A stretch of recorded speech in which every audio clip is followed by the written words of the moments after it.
I'm here with James from Daily Use of Sports Trivia, my buddy who does a YouTube channel that's fairly new, and he does sports videos. Now, I think it's fair to say, right, James, that you know shit about Game of Thrones. So I'm going to kind of help him along. We're going to kind of help him along here is what we're going to do. And maybe it'll help some of you guys out there who may not be book readers to give you a little more perspective on some of this stuff that you're asking about.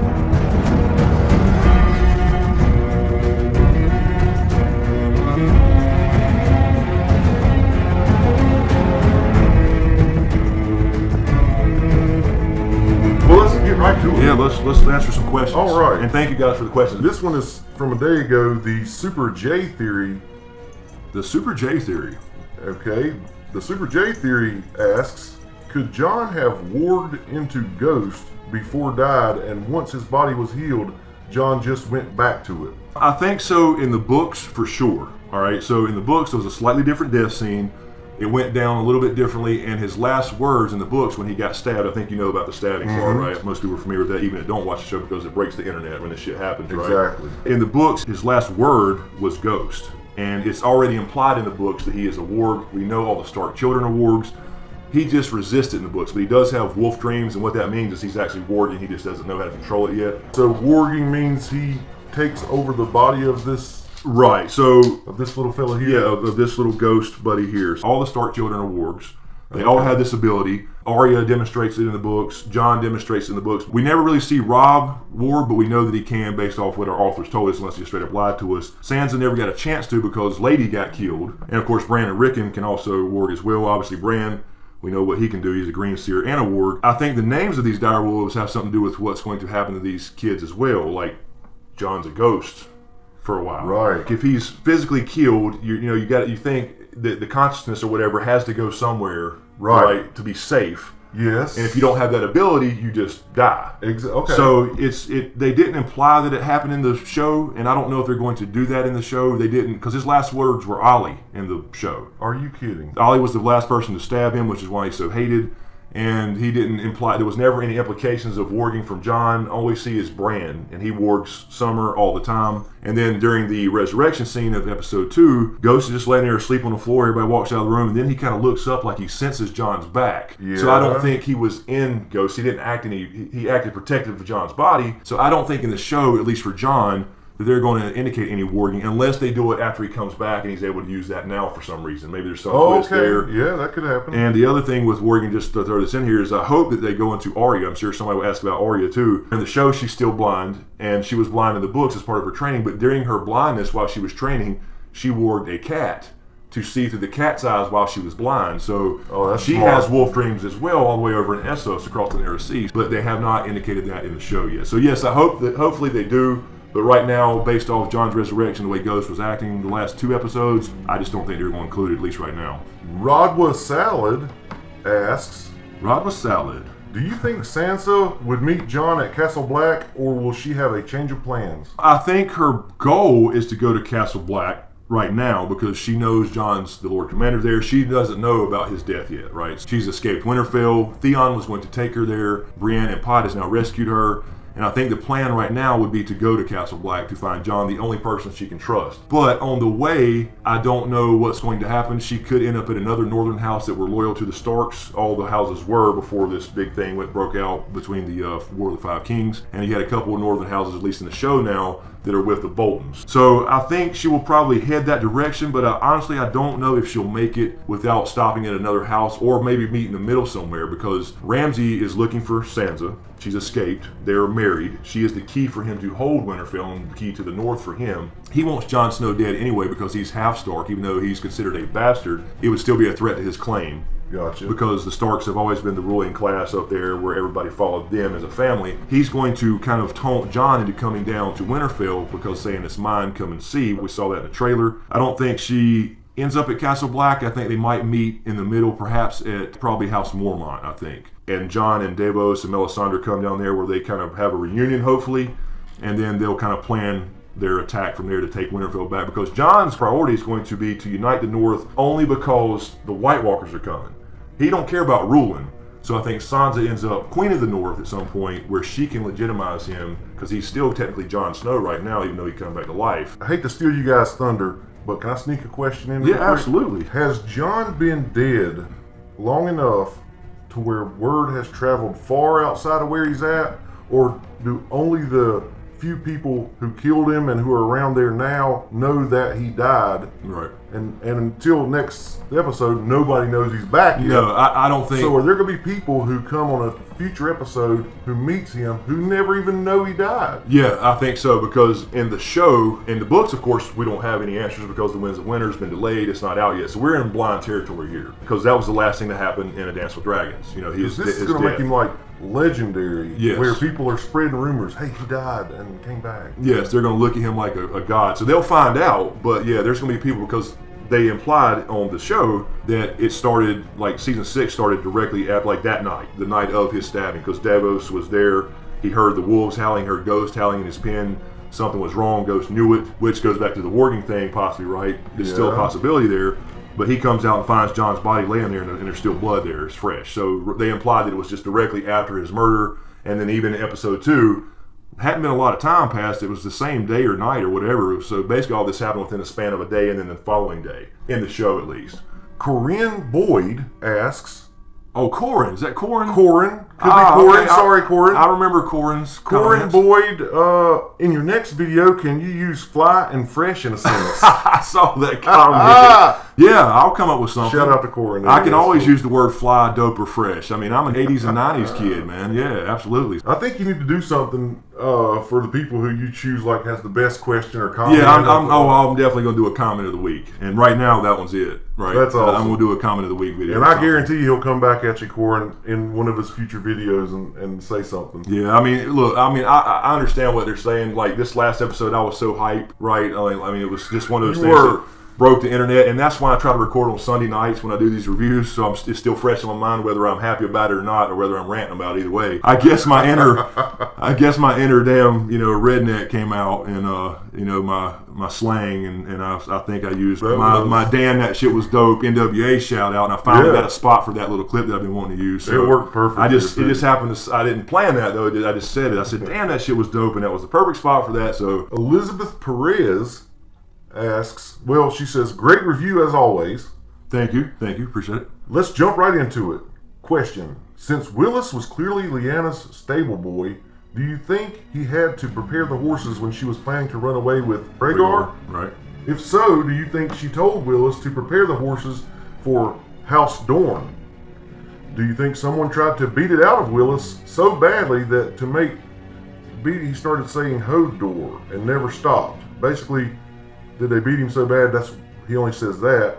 After all, isn't the Tower of Joy found along the Prince Road of the way to, you guessed it, so first, House Dorne? Okay, so basically the question is, how did Hodor become Hodor? It might have been more questions. I thought it was just one. Okay, there is. I don't know if it was just a mistype or whatever. There's no House Dorne. Dorne is an actual region. It was its own entity before the Seven Kingdoms were combined. The Tower of Joy is in Dorne. It's in the northern part of Dorne, and that's where we'll see Lyanna give birth to this mystery baby, who ends up being Jon Snow, we believe. And so what about Willis? Willis is... Or planning to run away with Rhaegar. That was the whole thing with the R plus L equals J theory, which is a theory that Rhaegar Targaryen, who was the prince at the time, before Robert's Rebellion, before this thing started, 14 years before this started, and Lyanna Stark, the girl that came in on the horse in the last episode, in the flashback scene, when we saw Hodor, or Willis, and that's Walder in the books, by the way. His name is Walder, and they just changed the name on TV so you don't confuse these same names.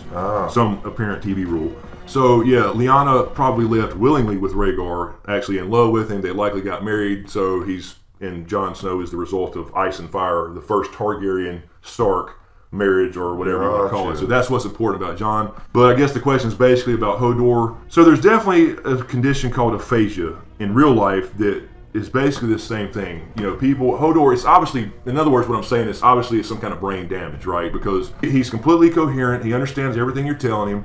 He understands, directions. When Bran says, will you get me this? Will you do this for me? Will you grab that? Carry me over here? He understands all that. He just says Hodor. And it's always been a big mystery of why he put him in this novel. Now that this episode 2 came out and we saw Willis as a young, normal kid, so to speak, and he was completely normal. He could talk. He seemed to like Lyanna. Had a little crush on her there, I think. So I've seen a lot of theories the last couple of days since that aired about what it means. Did Hodor Was he a warg? Did he warg into a horse and somehow the horse got killed and he was stuck there and now he's mindless, so to speak? Or did the horse kick him and he got aphasia? That's another big theory. So it's got to be a couple of options here, in my opinion, unless there's just something I'm completely missing. It's either something as simple as he was the stable boy. Because here's the thing about the tournament and all that stuff. I don't know if Hodor ever left Winterfell. We don't know if Hodor ever went beyond the local area around Winterfell, you know, as far as growing up and stuff. There's no reason, because he is the Winterfell stable boy. He wasn't Lyanna's personal stable boy, if that makes sense. Yeah. Mm-hmm. So there's no reason to think that he ever left Winterfell when they traveled around to tournaments in the area and all that kind of stuff. Now, he could have. We just don't have any information to back that up. So whatever happened probably happened there. So there's no reason to believe that he would be at the Tower of Joy whenever Jon was born, because it was said there was only 2 people in there when Ned arrived with his group of 7 in the books. It's going to be apparently 6 in the show, up against 3 Kingsguard, maybe only 2 in the show. So that whole thing is to reveal Jon's parentage. I don't believe there's any reason for Hodor to be tied into that story. Now, with that said, we know that it's some kind of brain damage. And when he asked Hodor after getting back from the vision, Bran says, "Hodor, your name is Willis and you could talk. What happened?" And he just says, Hodor. Like, he was sad about it. So something happened to him. Yeah. There are a few theories out there, and one is that he was a stable boy and he simply got at some point kicked in the head by a horse, which is a very likely scenario of many, many years of being a stable boy. At some point, Sure. he got kicked in the head, he got that aphasia type, disorder. But now, the last couple of days since, we saw Lyanna with her white horse ride in, there's been all these theories about he could have been a warg and warged her horse to like be near her because he liked her, and something happened to the horse. And then left him basically, because it's said, because Jojen warns Brandon when he wargs, don't stay too long or you'll lose yourself. Oh, hell. But we don't really know what that looks like. He's still cognitive. He's still a smart guy that understands complex direction. If he lost himself in a horse because he warged into that horse, he should be dead, essentially, or just a brain dead nothing. He shouldn't even be able to do what he can do. So I don't think I think it's kind of cool to think about stuff like that. We saw in season 4, when Bran was headed to the wall, that there was a big storm that came up when they were in this little tower taking shelter overnight.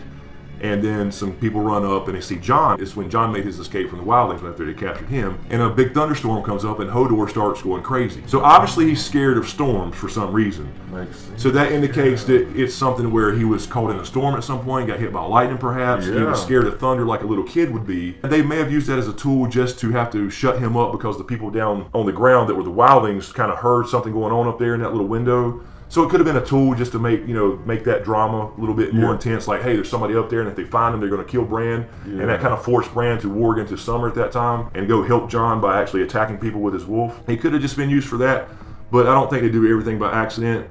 So I think that it may have something to do with the storm. The other theory is that at some point, Robert Baratheon came along as a younger kid before he was king and before Robert's Rebellion, and beat Hodor in a training exercise, or a little too hard. Right. Maybe by accident, maybe on purpose, because maybe he liked Lyanna. That is indicated a little bit, I guess, because in the scene here in episode 2, we saw where Lyanna rode up and then she goes over to Hodor and says, "Hey, why don't you go spar with Benjen?" Yeah. And he's like, "Yes, my lady, I see that he raises his head when he's about to strike or whatever." And so he was a normal kid who he wanted to kind of participate with the little lordlings, right? But he was just a stable boy. Then right before he's about to kind of spar with Benjen, old Nan walks out and says, "No, you're not a fighter. You let the lordlings play with the swords. You're a stable boy," and basically takes him in. So to me, that indicates that he may have snuck out a lot of times and did play with the boys. I can see that. The thing about that is if he had a training accident where he was playing with swords, and it had to be a wooden sword, right? Because a real sword, real sword, he wouldn't be saying Hodor. No, we wouldn't be having this conversation. Either it was just an accident for somebody like Ned or Benjen, perhaps, or people say that Robert may have done it, by accident or on purpose. But Robert was never in Winterfell that we know of, because Ned didn't meet Robert until he left to go to the Eyrie, where he was fostered. So Ned and Robert became friends when he left Winterfell, went to the Eyrie.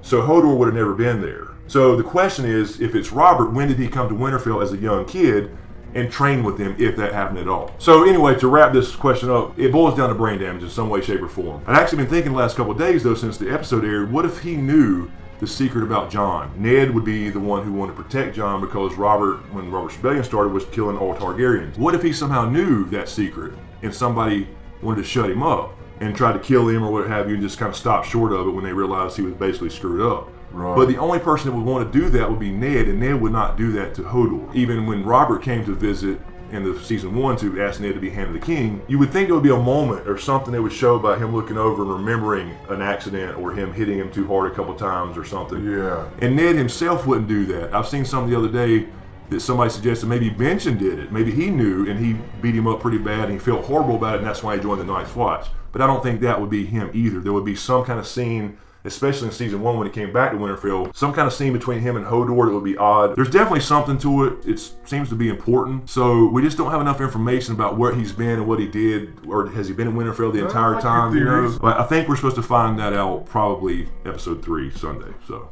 sweet. All right.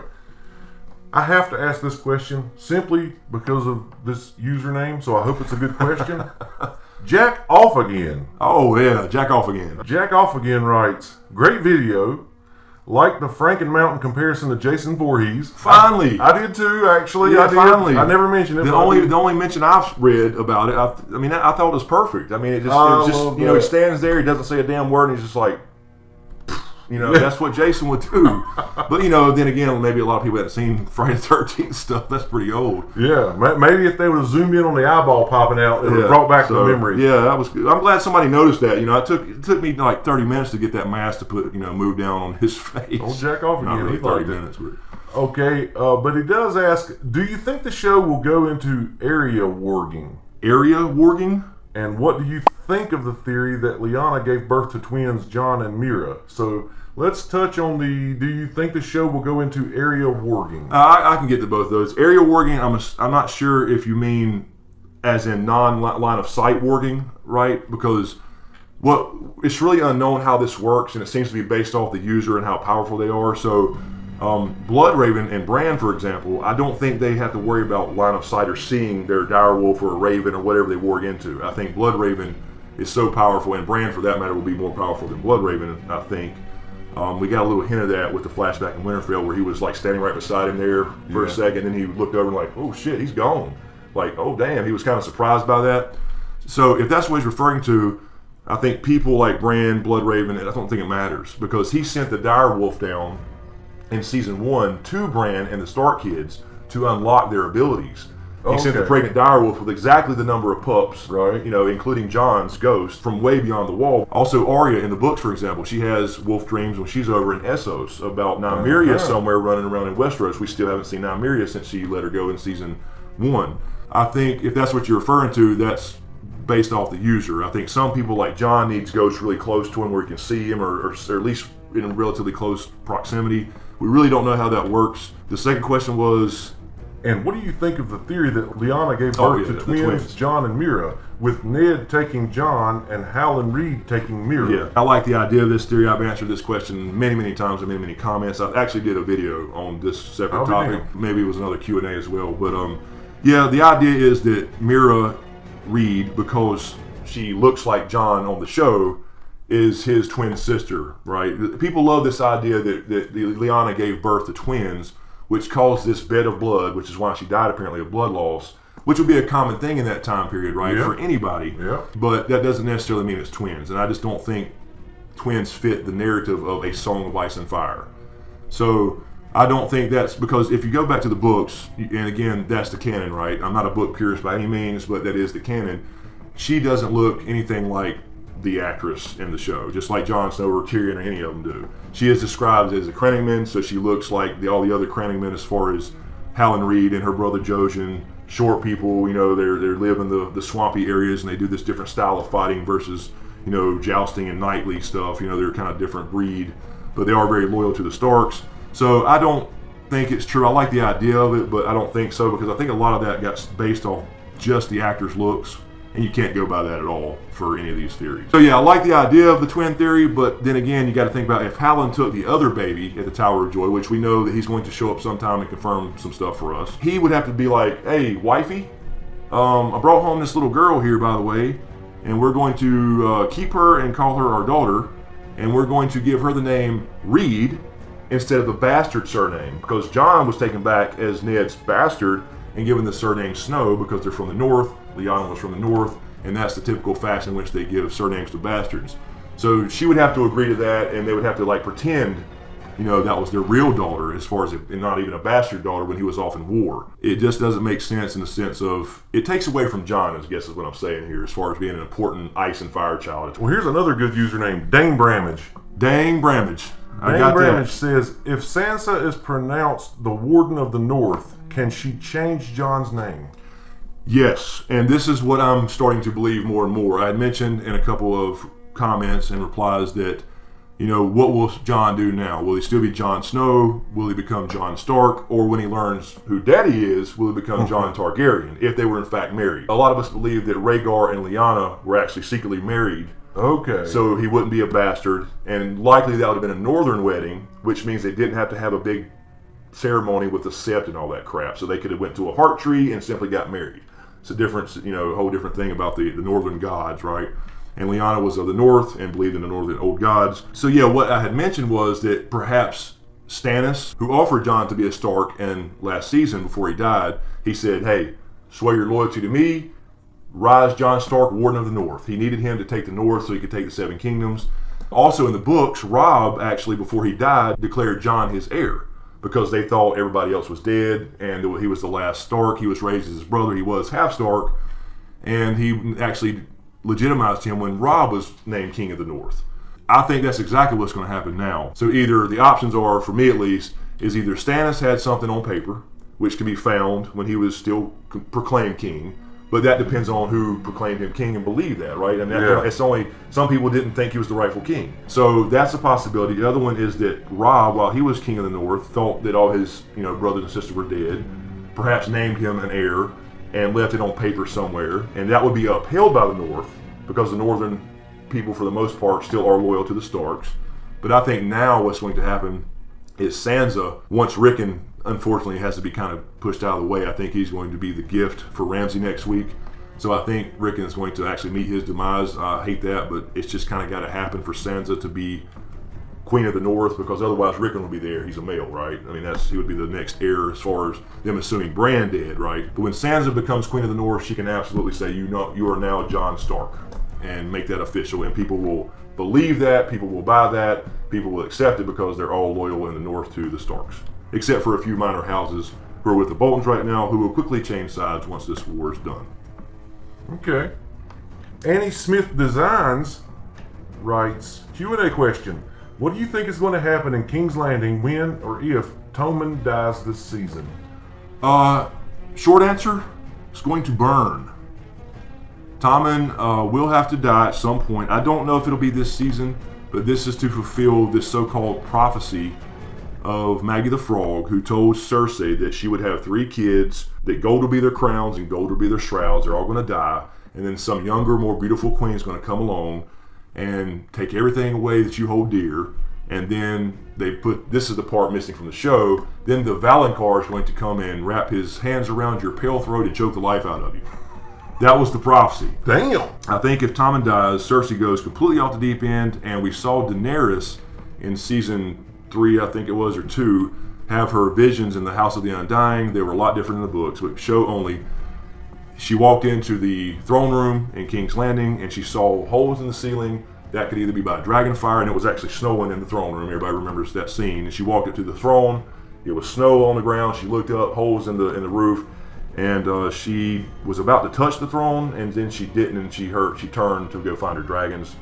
So I think we will see that scene at King's Landing. So I think that Cersei will go off the deep end and try to burn King's Landing to the ground, or at least the Red Keep or some portion of it, because she has this infatuation with fire. She's already set the Tower of the Hand on fire once, but she's going to lose it. She believes this prophecy's happening. She's already seen it happening. She's lost 2 children already, and I think that that's where the Valonqar stuff comes in, where Jaime's going to have to kind of repeat history and kill her, saving King's Landing, the entire city, being his sister and lover, by the way, and that will fulfill that prophecy that she's probably self-imposing. Yeah. Because I don't think, I talked about prophecy a little bit in this video. I started talking about this, the prophecy and magic video. Is prophecy real? Or is it something that you hear about and then go try to fulfill, or you subconsciously fulfill, or you always wondered that. Right. Because she told her, you will have 3 kids. Well, did she choose to have 3 kids? Right. Yep. So that's a different story, I guess. But yeah, anyway, short answer, it's going to burn. Some of it will burn, I would say. Well, this is not a question, but I really like this because as I skim through here, I see a lot of people really liked your reaction video. Oh yeah, I turned into funny. I absolutely turned into a John fanboy, and I felt like I realized after watching it back that I just watched. It was like I watched the winning touchdown in the Super Bowl with my team actually winning awesome this to time. watch. I did read a lot of the comments, and when I was answering them earlier, and saw that people said they had the same reaction. So I guess I'm not alone. Kalima. Sorry. Oberyn Martell writes, "Hey Chris, I was like you too when I heard the Tyrion Targaryen theory, but I'm starting to believe he might be one. I know you don't need dragon blood for the dragons to like you, but doesn't one need dragon blood in them to control and ride a dragon? Also, do you think we will get to see Benjen or find out what happens to him this season?" Okay, first the Benjen question. That's really easy. Yes, I think we're seeing Benjen again. I do think he's the one at this point who saves Mira north of the wall that we saw in the teaser. The guy with the fire flail that's swinging that thing and probably kills a white. I'm thinking that's going to be Benjen coming back. For the Tyrion piece, I'm leaning more and more towards this theory now. I mean, I'm not 100% on it. If you look in some of the history in the books, there was somebody called Nettles that ended up riding a dragon only after feeding it for a long time and kind of taming it that way. Targaryen blood gives you the ability to bond with dragons and have dragon dreams and an affinity for dragons, and that's also feeds into the Tyrion theory because he has dragon dreams as a child. In this last episode, he had this little moment with Rhaegal and Viserion, told this story about how when he was a child he dreamed of having a dragon, and then they told him the last dragons died out and he cried himself to sleep that night. So to me, that lends more and more credence to the theory. So I'm starting to come around on that whole thing. And there was a lot of hints with him and Tywin having their rocky relationship. He's always blamed Tyrion for his wife's death when he given childbirth. And another thing with that theory is that Jon's mother, Lyanna, died during childbirth. Right. Dany's mother died during childbirth on Dragonstone when she was born.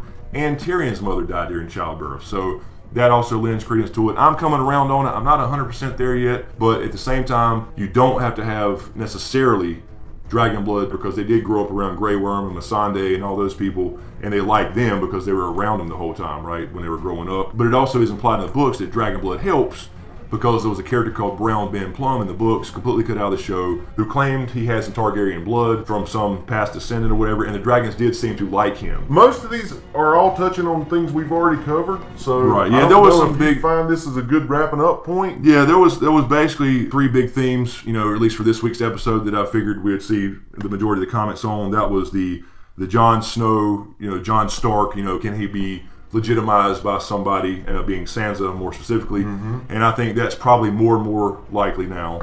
I don't think Queen of the North type thing. Me and Val had predicted that she will be the Queen of the North and probably the more younger, beautiful queen. I do need to point out a lot of these people are saying that yours and Val's predictions are coming true. We did predict that Sansa will be the Queen of the North, and perhaps the more younger, beautiful queen that's in the Cersei Maggie the Fall prophecy, again, if prophecy is true. But she will definitely be able to legitimize Jon, although again, when he wakes up, he's not going to really give a damn about his name at that moment. He's still got a mission there, and that is to defeat the White Walkers and unify everybody. But if it takes unifying the North and she becomes Queen of the North, then at some point I think she does legitimize him and he becomes Jon Stark. Now, will he know who his father is at that point? Right. And if he does, he still grew up in Winterfell. He still grew up with them as family. I don't know if he would take the name Targaryen unless it feeds into Dany's storyline later on as well, so we'll see. But the other thing was Hodor. Big questions on that now because that seems to be more important than we thought. I always thought something was odd with that. There's maybe George R. R. Martin knows somebody with that condition or he was influenced in some way in real life of putting a character like that in there. But again, with the Hodor stuff, it's got to be some form of brain damage. We know that because he was normal. The brain damage came from somebody or something, whether that's a storm, lightning, or whether that's somebody's practice sword. Or a horse kick. Or a horse kick, being a stable boy. I mean, that's the simplest explanation, but I don't know if he wants it that simple either. It looks like a lot of them were about the warging ghost thing with Jon and Ghost, and did he warg into? Yeah, the warging thing, and again, I don't think the show's going that route, and I hate that. I want to see that happen, especially with Arya. And I was thinking about that question earlier you brought up when you said Arya warging. Yes. Was it Arya warging? Because I answered that based off maybe he was talking about line of sight versus like Arya or something. Yeah, like that's that. Okay. Arya. So I did touch on that, but like I said, in the books, she does warg for sure, and Jon wargs for sure. Everybody's got these powers, not as powerful as Bran. In the show, they just may not do it. There's just been no hints of it. She's already been Blind Beth in the books, and she does warg, and she's now this blind beggar in the show, and there was no hint of that at all. And now she's already gone back to the House of Black and White. Apparently, she'll continue to train blind for a little while, but she'll get her sight back. Now, whether they introduce that, I hope they do, but we'll see. Now, maybe Jon does again after he gets up. Maybe he realizes, you know what, I have this power, because Melisandre did mention something to him last season when she was trying to seduce him. She said, you have a power in you that he should embrace it. So maybe she was referring to warging there, and after he is revived now and he's back to life, maybe he accepts it. Maybe we see that in the show. I hope so. Can I ask another nude question? Yeah, absolutely. Can anybody warg a dragon? That's a big thing. People think that Bran's going to be a dragon rider in the sense of warging a dragon, not literally riding one, but nobody controlling knows. one to blow fire on the other. Nobody knows if that's possible. Dragons are considered magical things in this world anyway. They're not the cause of magic, they're a result of it, but they also enhance magic apparently. So nobody really knows. That's a big theory, and people want that to happen. Like Bran's part of the big and he's going to be a big deal anyway in the end game. A lot of people want it to happen. I think it would be cool as hell, but we just don't have enough information to know if that's possible. You know, warging comes from the north. That comes from the ice side of things, the Stark blood, the Stark lineage from the first men, the children of the forest. It's actually called skin changing. Skin changing is going into any other animal. Warging is specifically a canine. So but it's kind of interchangeable now. We just don't really know. Now, as far as dragons, there is apparently this horn called Dragon Binder that can control them. So if a horn can, maybe a warg can. I don't know. We'll see. It's just, you can only speculate. There's just not enough information as far as what we know about dragons. So, well, Bud, I've had a blast just like last time. I hope your viewers enjoy this and enjoy me. This guy's got a great channel and he's got a great head on his shoulders, and he talks about this stuff like he wrote the books. And, oh no, I got a lot more to learn. And, I sure do appreciate your time. Yeah, I appreciate it. I think this format's fun. And let us know, guys, in the comments, do you like this format? Again, I'm going to be doing weekly Q&As. And like I said before, they don't have to necessarily be tied to a specific episode, like episode 2 Q&A. Just Q&As every Thursday or Friday during the season and probably beyond, as I did last year. Give us some feedback on this type of style, and if you dig that type of thing. Because there's going to be people like myself who are just starting season 1. Yeah, they might have a question that all the other people are already way past. Right. That you could help them out with. Yeah, and that's what I'm thinking. I'm thinking there's a lot of people out there that are show-only watchers, and there's just a little bit of context. Even though we're beyond the books now, there's still a lot of things they're going back around and doing. And there's still some stuff in the books you can reference to give you an idea of what the hell's going on the show. So guys, I hope you really enjoyed this. I know I did. I enjoy it every time he asks me to help him out or allows me to when I request to. I do want you to understand that Val isn't going anywhere. I am not taking Val's place. She has a very secure job. She's great at what she does. I don't know how secure my job is. Be sure to check out James on his channel if you dig sports, especially boxing and baseball. I mean, this is the guy who can open a pack of baseball cards, look at the picture, and tell you all the fucking stats on the back. So be sure to check out Daily Useless Sports Trivia. He'll be doing some more sports videos, right, and some podcasting at some point. And we did an interview, actually, for our channel Because Views that Val and I started, where he interviewed me about being a kind of an up-and-coming YouTuber to kind of get his feet wet with the interview style stuff. So check that out. I'll leave a link in the description below for that. In the meantime, you can click here for the last video I did on the Game of Thrones Season 6 Episode 2 review, and you can also click here for the Game of Thrones Season 6 Episode 1 review in case you missed that. Check those out. Let me know what you think. As always, thanks for all the support, you guys. Be sure to subscribe to get everything. Thanks for watching, and we'll see you next time.